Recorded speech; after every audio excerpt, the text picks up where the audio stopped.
but I think also they're probably conditioning their horses really well. You know, they maybe just... So I think at the end of the day, you know, and I think leading into that is what we ask when we saddle fit and why.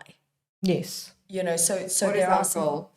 fundamentals that we ask. And I mean, it's silly things from the horse's name to its age. We detail in the markings for our own reference.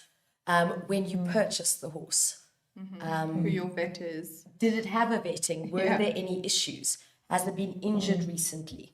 And all of that plays an integral role into what we do, because obviously if it's coming back from an injury, it's going to change. Also, how often do you ride? Yes. What do you feed your horse?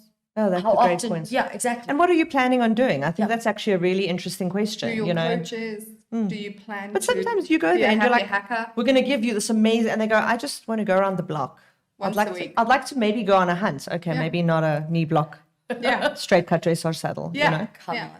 Yeah. That. I feel much safer personally in a deep dressage saddle. I'm like, I'll go hunt again. Until they're back. That's first time. And then you're like, yeah. No, the worst is when you have to get out of it in a hurry and you can't. You're like, I live here now. Yes. This is where I die. Okay, now I don't find that. I don't find dressage saddles comfortable. Yeah. And so again, Isn't that a great example?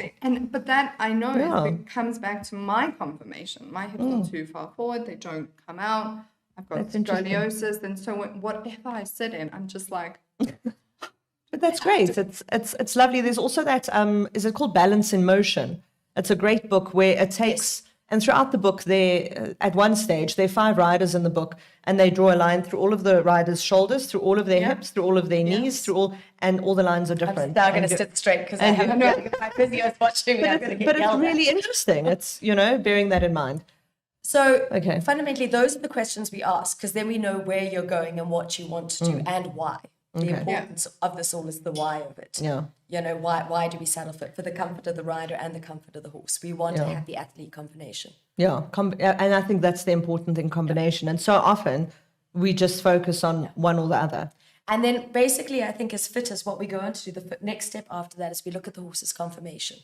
It's a big one. It's posture, how it's standing. Is it standing well? Is it standing poorly? Because that gives us an indication as to how it's working. And then we look at things like, does it have a big wither? Does it have a small wither? Does it have a short back? Does it have a long back? Is it well covered? Like general weight, muscle.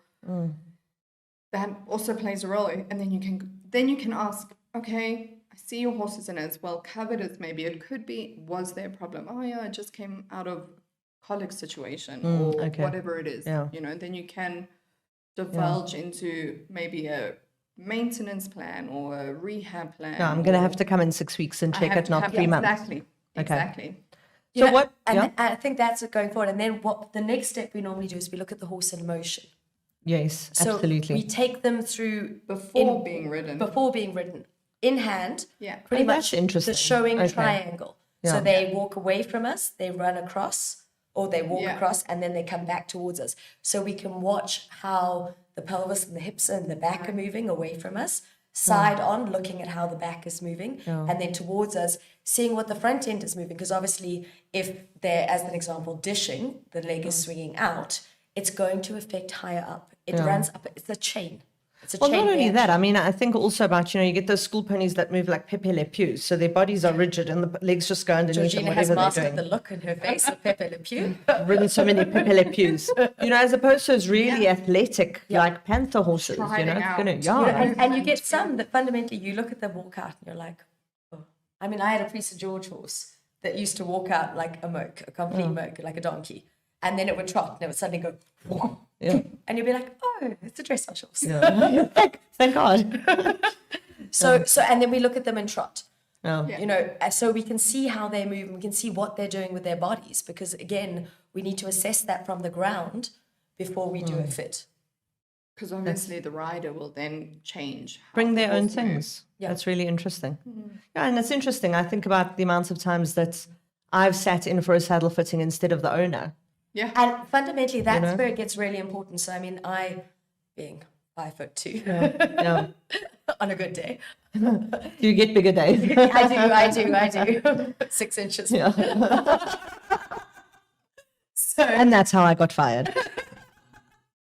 So often, like when I'm riding for like smaller children and that and schooling ponies, they weigh 20 kilos. I weigh More. more. Thank you, Georgie, for a good opt-out.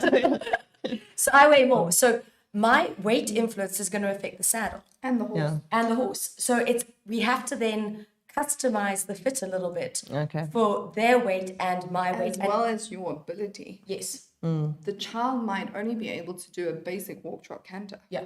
Whereas you might be able to get a pre-St. George out of the pony. Do you know what I mean? Love confidence. We